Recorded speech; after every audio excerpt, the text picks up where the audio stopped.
संपूर्ण राज्याचे सार ते दुर्ग.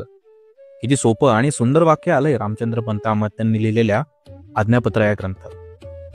लहानपणी मातीचे किल्ले करून खेळणाऱ्या शिवबाला दुर्गम आहे म्हणून तो दुर्ग नाही, तर त्याचा स्वामी दुर्गम असायला हवा ही शिकवण मिळाली.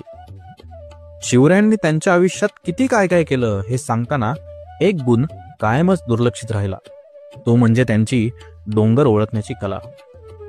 त्यांची नजर फिरली आणि मुरुंब देवाचा डोंगर राजगड झाला, जावळीतला भोरप्याचा डोंगर प्रतापगड झाला, रायरी डोंगराचा रायगड झाला, कुरटे बेटाचा सिंधुदुर्ग झाला, कासा बेटाचा पद्मदुर्ग झाला.